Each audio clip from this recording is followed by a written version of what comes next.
रावण आयुर्विद्या आयुर्वेद के अंतर्गत wellness and lifestyle management के क्षेत्र में पिछले 6 सालों से अविरत कार्य कर रहा है। इसी प्रयास के अंतर्गत सनातन परंपरा और विज्ञान इनके समन्वय से निर्मित संजीवनी श्रृंखला का यह अगला वीडियो आपके समक्ष प्रस्तुत किया जा रहा है। नमस्कार। श्रावण शुक्ल पंचमी को हम नाग पंचमी के रूप में मनाते हैं। साथ ही यह दिवस हम आचार्य चरक जयंती के रूप में भी मनाते हैं। आचार्य चरक का आयुर्वेद विश्व में बहुत बड़ा योगदान रहा है। उनके द्वारा प्रतिसंस्कृत अग्निवेश तंत्र, जो वर्तमान काल में चरक संहिता के नाम से विख्यात है, हमारे चिकित्सा क्षेत्र की अद्वितीय नींव है। आज आचार्य चरक की जयंती के शुभ अवसर पर हमने प्रस्तुत विषय आज के परिप्रेक्ष्य में चरक संहिता का महत्व पर शुभदीप आयुर्वेद चिकित्सा महाविद्यालय के संहिता विभाग के प्राध्यापक माननीय वैद्य श्री शिवाजी पवार सर से बातचीत की, जिन्होंने अपनी स्नातक शिक्षा अष्टांग आयुर्वेद महाविद्यालय इंदौर से व स्नातकोत्तर एवं पीएचडी की उपाधि मुंबई से प्राप्त की। आदरणीय पवार सर गत 15 वर्षों से अध्ययन के क्षेत्र में अपने असीम ज्ञान से सभी छात्रों का ज्ञानवर्धन कर रहे हैं। आज के हमारे संवाददाता हैं वैद्य श्री संजय पाटीदार जी। संजय जी ने अपनी स्नातक शिक्षा शुभदीप आयुर्वेद चिकित्सा महाविद्यालय इंदौर से व स्नातकोत्तर पदवी रतलाम आयुर्वेद महाविद्यालय से पंचकर्म विषय में प्राप्त की। वैद्य संजय सर 2016 से आयुर्वेद चिकित्सा अधिकारी के पद पर शासकीय आयुर्वेद औषधालय एवं health and wellness centre Jahangirpur Ujjain में कार्यरत है।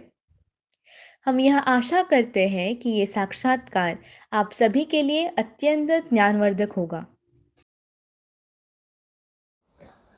सभी वैद्यों और सभी मित्रों को हमारा नमस्कार। नमो नमः सर्वेभ्यो। आदरणीय पवार सर, शिवाजी पवार सर, और हम यहाँ अभी कुछ सवालों का जवाब सर से लेने वाले हैं और बहुत उम्दा सवाल और उम्दा जवाब हमको मिलने वाले हैं, तो बने रहिए हमारे साथ। सर बताइए, संहिता क्या है? संहिता यदि शब्द से हम देखें, शब्द के रूप में जाना चाहें, तो उसकी परिभाषा सिद्धांत कौमुदी संस्कृत जो साहित्य है उसके अंदर है, परसन्निकर्ष संहिता। पर मतलब होता है श्रेष्ठ। तो जो श्रेष्ठ चीज़ें आज तक अवेलेबल थी, उस समय पर जो उपलब्ध थी चीज़ें आयुर्वेद से संबंधित, उन श्रेष्ठ चीज़ों का एक जगह संकलन जो आचार्यों के द्वारा किया गया, उसको हम संहिता मानेंगे। दूसरा, एक संहिता के लिए दूसरी परिभाषा यदि हम देना चाहें तो वो इस स्तर पर होगी कि काय, बाल, ग्रह, ऊर्ध्वांग, शल्य, दृष्टा, जरावशान, इन अष्टांगों का उल्लेख जिस शास्त्र में है और इन विषयों से संबंधित जो श्रेष्ठ बातें हैं वो जहाँ पर एक जगह समाहित की गई हैं, वही संहिता है। सर, संहिता में चरक संहिता का क्या महत्व है? देखिए, चरक संहिता जो है वो अपने आप में एक चिकित्सा प्रधान ग्रंथ है और आयुर्वेद शास्त्र चिकित्सा का शास्त्र है, तो चरक संहिता की महत्वता तो स्वाभाविक रूप से स्पष्ट हो जाती है। दूसरा, काय चिकित्सा प्रधान ग्रंथ होने के कारण चिकित्सा का विस्तृत विवरण सिद्धांतों के साथ निदान, इंद्रिय, शारीर, सभी चीज़ों के बारे में जो है वो आचार्य ने बहुत ही स्पष्ट रूप से और बहुत ही विस्तृत जानकारी दी है। 120 अध्यायों के अंतर्गत जो पूरी तरह से वर्णित है, इसलिए चरक संहिता का अपना महत्व हो जाता है। चाहे आप विशेष चिकित्सा की बात करें, अत्येक चिकित्सा की बात करें, मद, मूर्छा और संन्यास जैसे विषय जो कि अत्येक चिकित्सा के अंतर्गत आते हैं, आचार्य ने इसके संबंध में चर्चा की है। जहाँ शल्य का विषय आया उसको सुश्रुत की तरफ आचार्य ने दिया है। इंद्रिय स्थान जैसा स्थान है जहाँ पर कि पूर्व रूप में ही आप पेशेंट के असाध्य साध्य लक्षणों को जान सकते हैं। एक पूर्व रूपीय इंद्रिय स्थान है जिसके अंदर जो है वो आचार्य चरक ने इन चीज़ों को उल्लेख किया है। शारीर की कितनी महत्ता है ये आचार्य ने प्रथम अध्याय में समझा दिया। प्रथम अध्याय जो कथिता पुरुषी अध्याय है उसमें आचार्य ने स्पष्ट किया है कि हमारा शरीर इस आधार पर होगा बेस्ड, जिसमें सृष्टित्पत्ति क्रम, पंचमहाभूत, त्रिदोष, नैष्ठिकी चिकित्सा, उपधा रहित चिकित्सा, इन सब का वर्णन है। तो इसलिए आचार्य चरक का महत्व सिर्फ सामाजिक दृष्टिकोण, चिकित्सीय दृष्टिकोण, आध्यात्मिक दृष्टिकोण इन सब के आधार पर अति श्रेष्ठ है, जो मेरी नज़र से मुझे लगता है। सर, चरक संहिता के इतिहास के बारे में कुछ बताएं। चरक संहिता का इतिहास और आचार्य चरक का इतिहास दोनों ही चीज़ें महत्वपूर्ण हैं यहाँ पर। आचार्य चरक जो है वो विशुद्ध के पुत्र वैशंपायन के शिष्य और कपिस्थल नाम का स्थान है पंजाब में जी। वहाँ के स्थानक माने जाते हैं। ये आचार्य भावप्रकाश ने और आचार्य चक्रपाणी जी ने इनका उल्लेख किया है। जैसे एक जगह उनका वर्णन है कि पतंजलि महाभाष्य चरक प्रति संस्कृते मनोवाक्काय दोषाणाम हर्त्रे अहिपतये नमः, ऐसा करके एक वर्णन जो है आचार्य चक्रपाणी ने दिया है। इसका अर्थ यही है कि आप महाभाष्य की रचना करने वाले, चिकित्सा कर्म करने वाले और अन्य कर्मों को करने वाले अहिपति मतलब शेषावतार ऐसे पुरुष को जो है वो मेरा नमस्कार है। शेषनाग का अवतार उनको माना जी हाँ। गया है। और इसी कारण से जो नागपंचमी का विषय होता है उसी दिन चरक जयंती हम मनाते हैं। चरक संहिता कितनी पुरानी है सर? इसका यदि आप चरक संहिता का इतिहास हम देखें तो ये वैसे तो देखा जाए ब्रह्म संहिता की लौकिक संहिता है। अच्छा। ब्रह्म संहिता मतलब ब्रह्मा के द्वारा लिखी हुई, ब्रह्मा के द्वारा लिखी हुई, वो देवलोक की परंपरा में माना जाता है। और हम जब लौकिक की बात करते हैं तो यहाँ जो प्रथम संहिता का निर्माण हुआ जी, आचार्य आत्रेय के द्वारा अपने शिष्य अग्निवेश को ज्ञान दिया गया आयुर्वेद का, और उन्होंने सबसे पहले अपनी संहिता बनाई जिसे नाम दिया गया अग्निवेश तंत्र। अग्निवेश तंत्र। यही अग्निवेश तंत्र कुछ समय पश्चात लगभग 2000 से 2500 ईसा पूर्व ऐसा कहा जाता है, पर मेरा मानना ये उससे भी प्राचीन है। उस काल की संहिता होने के बाद जो अग्निवेश तंत्र था वो कालक्रम से दूसरी शताब्दी ईसा पूर्व शुंग काल में आचार्य चरक इन्होंने जो है उसके अंदर प्रति संस्कार किए। इसमें बहुत सारे तत्कालीन समय पर होने वाली व्याधियों के बारे में, उसके होने वाले चिकित्साओं के बारे में संपूर्ण आर्यावर्त में घूम करके उन्होंने वहाँ से एकत्रित किया और एक संहिता में संकलन किया। चूँकि इनका संकलन और इनका जो विषय था इतना वृहद और विशाल था कि उस संहिता जो अग्निवेश तंत्र था उसी का नाम चरक संहिता। चरक संहिता। चरक संहिता में सर श्लोकों में वर्णित है, पूरा श्लोक में जो चरक संहिता है इसके जो मूल श्लोक हैं उनका क्या महत्व है? मूल श्लोक क्यों पढ़ना चाहिए और उनका क्या इम्पोर्टेंस? बहुत अच्छा क्वेश्चन है आपका कि मूल ही श्लोक क्यों पढ़ें। हम हिंदी का अनुवाद पढ़ करके भी उसका ज्ञान कर सकते हैं। आज जो बच्चे आते हैं हमारे यहाँ वो भी इसी तरह के प्रश्न करते हैं, विद्यार्थीगण भी।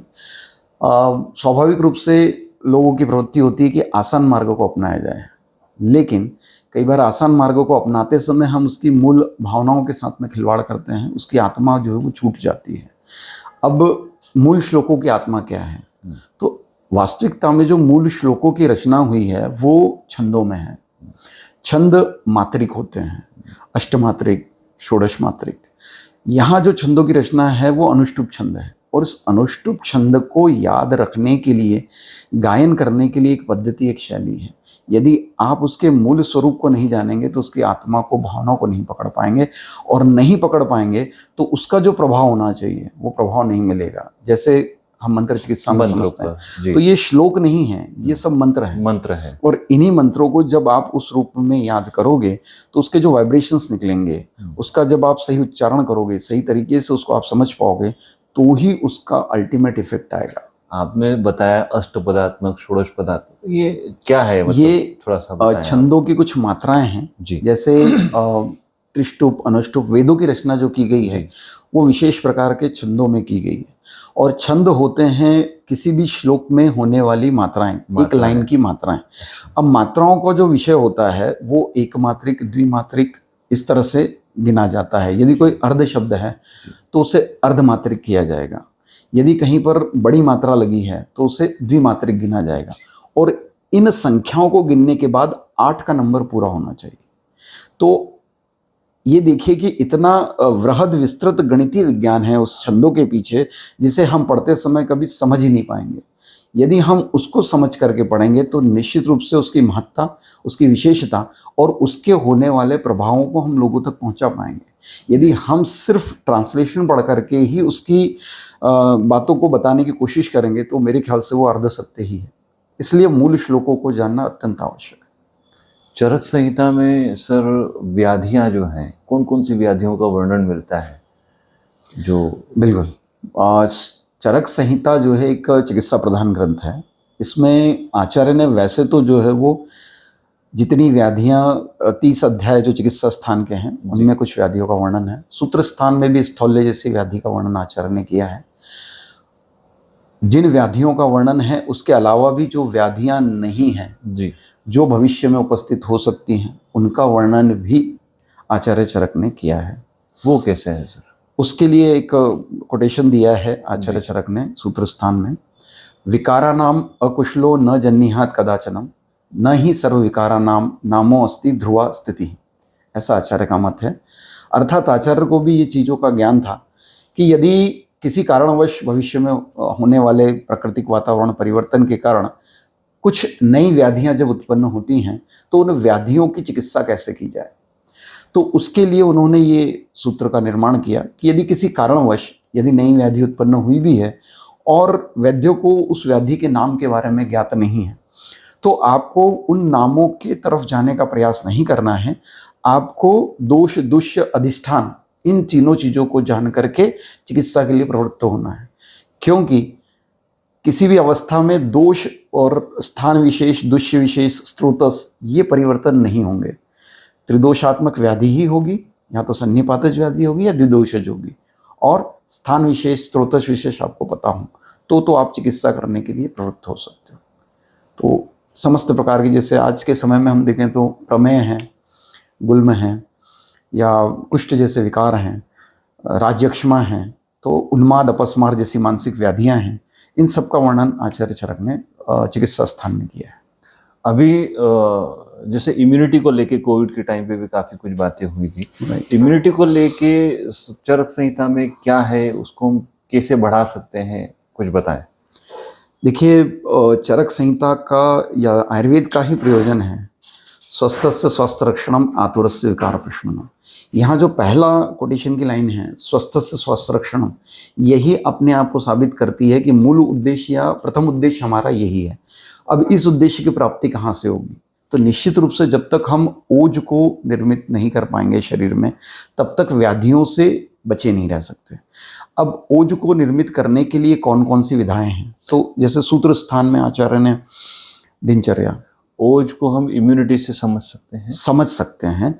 It is a most probable correlation. जी, मुझे लगता है अभी आधुनिक विज्ञान को और आगे बढ़ना है तब हम ओज को पूरा एक्सप्लोर कर पाएंगे। जी, तो यहाँ पर आचार्य ने जो ओज शब्द कहा है, जैसे पर ओज होता है, अपर ओज होता है, इस ओज की निर्मिति शरीर में किस तरह से हो पाएगी, तो इसके लिए दिनचर्या, रात्रिचर्या, ऋतुचर्या, न वेगन धारणी, वेग का धारण न करें आप, इतना सब कुछ बताने के बाद सदव्रत का पालन करिए, आचार रसायन का पालन करिए।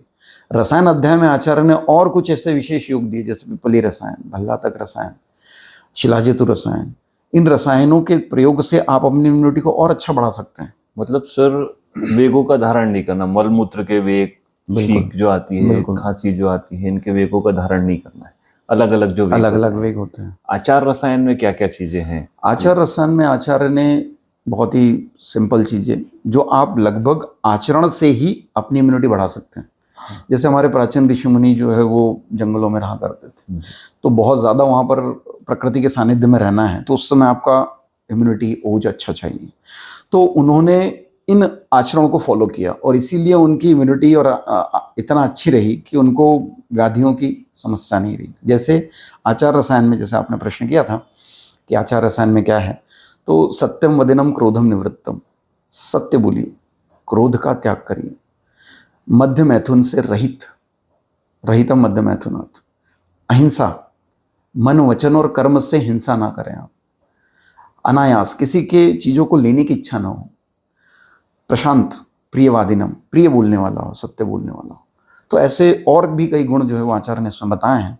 यदि मैं इस पर बोलूँ तो शायद और लंबा जाएगा ये, लेकिन यदि यही आचरण आप अपने जीवन में करते हैं और इसमें यदि समाहित हो जाते हैं तो आपको वही गुण प्राप्त होंगे जिससे कि आपकी इम्यूनिटी वृद्धित होगी। मतलब सर जो पहले ऋषि मुनि थे उनकी जो दीर्घायु हुआ करती थी, वो ये रसायन सेवन, चाहे वो आचार रसायन का सेवन कर रहे हो, बिल्कुल। सद्व्रत का पालन कर रहे जी हो, हाँ, दिनचर्या ऋतुचर्या का पालन कर रहे हो, या औषध रसायन जो सेवन कर रहे हो, निश्चित रूप उसी से। की वजह से जिस तरह से च्यवनप्राश एक रसायन रूप में रहा है, आचार्य चरक ने जो च्यवनप्राश बताया वो दीर्घायु के लिए निश्चित रूप से। तो आज के परिप्रेक्ष्य में अगर दीर्घायु किसी को चाहिए तो रसायनों का सेवन करें, चाहे वो आचार रसायन हो, सद्व्रत का पालन है, दिनचर्या ऋतुचर्या का पालन करें। निश्चित रूप से। सर एक प्रश्न ये आता है कि आप्तोपदेश जो है उनका क्या महत्व है? आप्तोपदेश क्या है और चरक संहिता में इसका क्या महत्व है? देखिए, आप्तोपदेश एक तंत्र युक्ति भी है जी। 32 तंत्र युक्तियाँ जो हैं उसके अंतर्गत भी आप्तोपदेश का वर्णन है, परीक्षा भी है आप्तोपदेश, और आप्तोपदेश प्रमाण भी है। आचार्य ने इसको अलग अलग 3 जगहों पर जो है उसका उल्लेख किया है। अब ये आप तो होता क्या है, तो वो व्यक्ति जो रजतम से मुक्त है, रजस्तमोभ्याम निर्मुक्ता तपो ज्ञान बलेनी येषाम त्रिकालम अम्लम ज्ञानम व्याहतम सदा, ऐसे व्यक्ति जिनसे लगातार ज्ञान बहता रहता है, जो किसी से पक्षपात नहीं होते, प्रकृति के सानिध्य से रहते हैं और अपनी उत्तम बातें लोगों को देने का कार्य करते हैं, तो इनके द्वारा कहे गए जो वचन होते हैं, जो निर्देश होते हैं, जो डूज एंड डोंट्स बताए गए हैं, वो इतने शुद्ध और पवित्र होते हैं कि उसमें उनका स्वयं स्वार्थ कुछ नहीं होता, सिर्फ जन कल्याण के लिए होता है। यदि आप उनकी बातों को आंख बंद करके भी फॉलो करते हैं तो आपको निश्चित ही उससे फायदा होगा। यही आप्तोपदेश है। और हमारे आचार्य अग्निवेश हों, आत्रेय हों, आचार्य चरक हों, ये सभी आप्त की श्रेणी में आते हैं। आयुर्वेद में सर एक शब्द आता है चतुष्पाद जी। 4 पैर जो हैं, वो क्या होता है? चतुष्पाद किसको कहा गया है?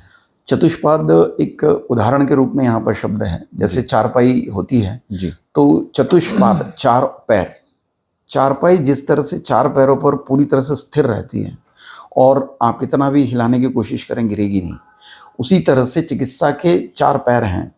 यदि ये 4 पैर या 4 पाद मजबूत हैं, ताकतवर हैं, तो किसी भी तरह के प्रकार की चिकित्सा संभव की जा सकती है, यदि वो साध्य अवस्था में है तो आचार्य ने इसके लिए सर्वप्रथम वैद्य, फिर औषध, परिचारक और रोगी, इन चारों को जो है वो 4 पाद के अंतर्गत रखा है।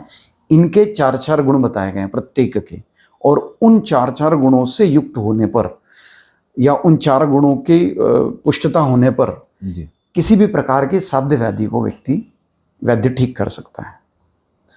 साध्य व्याधि जो ठीक हो जाती है, अभी आपने कुछ समय थोड़ी देर पहले बताया, अरिष्ट के बारे में बताया, तो पूर्व मृत्यु सूचक लक्षण जिसको हम जी हाँ, जी पूर्व मृत्यु। तो अरिष्ट जो है, अरिष्ट क्या है, उनका क्या महत्व है और हमको किस तरह से समझना चाहिए अरिष्टों को? राइट। अरिष्ट का वर्णन जो है वो आचार्य ने इंद्रिय स्थान में किया है। जी।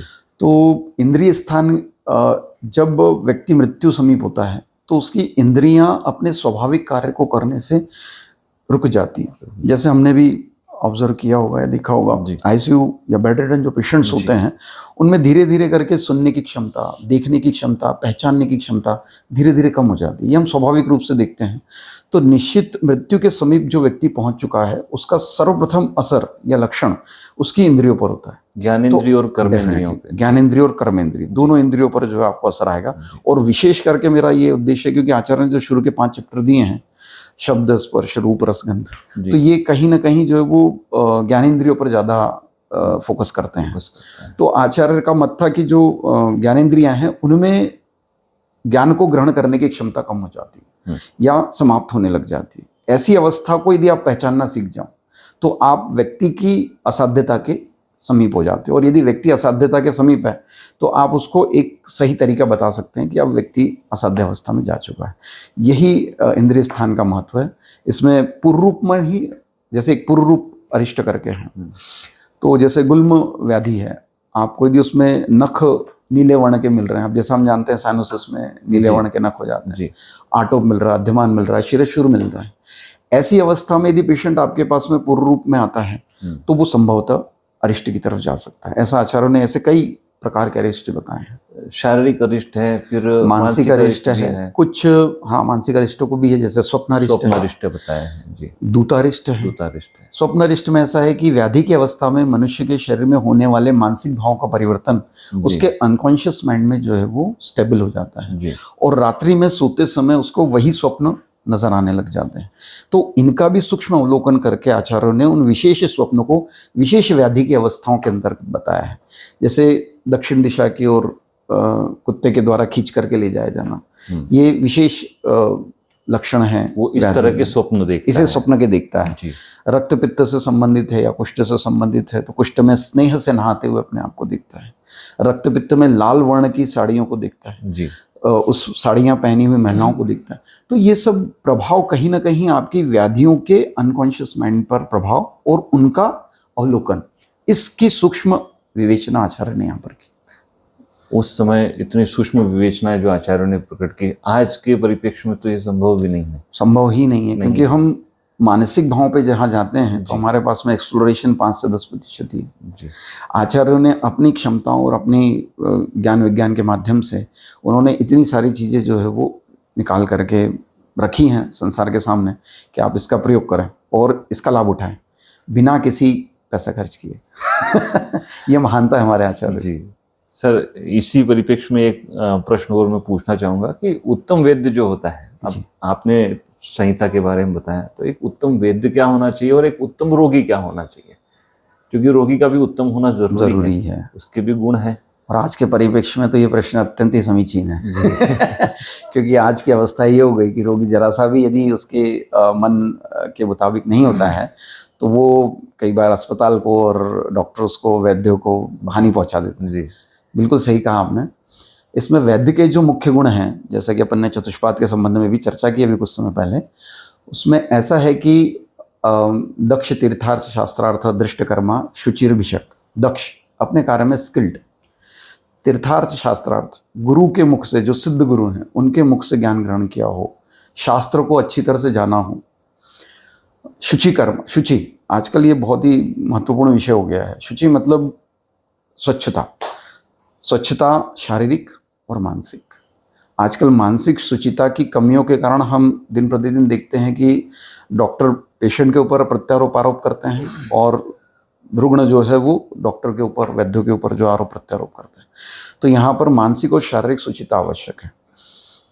और दशकर्मा शुचिर्भिषक, ऐसे 4 गुण जो है वो वैद्य के होने चाहिए। अब इन वैद्यों में 4 गुण होंगे, लेकिन इसमें भी उत्तम वैद्य गुण होगा, श्रेष्ठ गुण होगा। इसके लिए भी आचार्य ने कुछ 6 गुण को निर्धारित किया है कि ये 6 गुण जिस वैद्य में होंगे वो ही उत्तम वैद्य होगा। विद्या वितर्को विज्ञानम स्मृति तत्परता क्रिया यास्यते षड्गुणास्तस्यम न साध्यमति वर्तते। ऐसा कोई भी साध्य व्याधि नहीं है जो इन 6 गुणवान व्यक्तियों के द्वारा ठीक न की जा सके। विद्या का ज्ञान होना चाहिए, आयुर्वेद का ज्ञान होना चाहिए, वितर्क लॉजिकल थिंकिंग, रीजनिंग होना चाहिए, कैसे इस व्याधि को मैं समझूं, विज्ञानम विशेष ज्ञान, स्मृति पुरानी की हुई व्याधियों की चिकित्सा का यहाँ पर मैं क्या प्रयोग कर सकता हूँ, वहाँ का जो अनुभव है उसको मैं यहाँ कैसे इम्प्लीमेंट कर सकता हूँ, आचार्य ने जो संहिताओं में लिखा है उसका प्रयोग यहाँ कैसे होगा। तत्परता, इमरजेंसी केसेस, CPR देना है या पेशेंट अचानक से कुछ गड़बड़ हो गया तो आपको तत्परता दिखानी है। आप ऐसा नहीं कि उसको पंचकर्म का वेट करेंगे और काफ़ी लंबा समय देंगे, संभव नहीं है। तो तत्परता क्रिया, किसी भी क्रिया को करते समय आपको वहाँ तत्परता चाहिए। तो ये गुण जिसमें होंगे वो श्रेष्ठ वैद्य। और श्रेष्ठ रोगी, श्रेष्ठ रोगी इसके भी 4 गुण दिए हैं आचार्य ने। आढ़्य रोगी भिषक्वश्य ज्ञापक सत्ववान।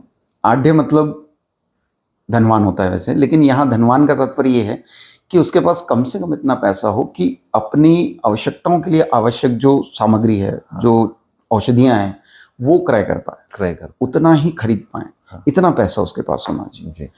भिषक्वश्य सबसे ज़्यादा महत्वपूर्ण है आयुर्वेद वैद्यों के लिए कि जो चिकित्सक ने कहा है, जो पथ्य अपथ्य आपको बताए गए हैं, उसका आप ठीक तरीके से पालन करिए। यदि आप भिषक्वश्य नहीं हैं तो व्याधि की वृद्धि होने में समय नहीं लगेगा।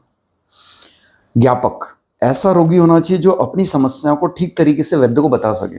समस्या कुछ और है, बता कुछ और रहा है, तो निश्चित रूप से वो स्वयं का नुकसान कर रहा है। और सत्ववान, यदि कोई चिकित्सा वैद्य को रुग्ण को दी गई है वैद्य के द्वारा, तो जैसे पंचकर्म की चिकित्सा है या जलों का उच्चारण है, सिरावेद है, ये कुछ ऐसी चिकित्साएं हैं जिसमें रुग्ण का मन जो है वो बहुत मजबूत होना चाहिए। यदि वो थोड़ा सा भी अल्प सत्व का रहा, सत्ववान मतलब कि मन से मजबूत, तो यदि वो अल्प सत्ववान रहा तो कहीं भी बेहोश होकर के गिर सकता है, रक्त को देख करके उसको समझ।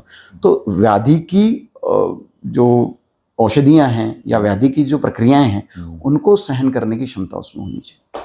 ये 4 गुण जो है वो उत्तम रुग्ण के हैं।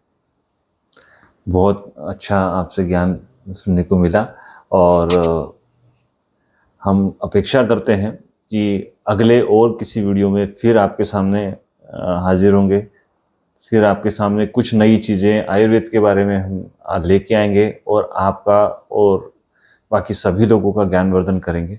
नमस्कार। नमो नमः। ये हमारा नया उपक्रम आपका स्वास्थ्य उत्तम रखने में सहायक हो, यही हमारा प्रयास है। हमसे जुड़े रहें और अपने परिवार के स्वास्थ्य के लिए हमारे आगामी वीडियोस जरूर देखें। हम आपके उत्तम स्वास्थ्य की कामना करते हैं।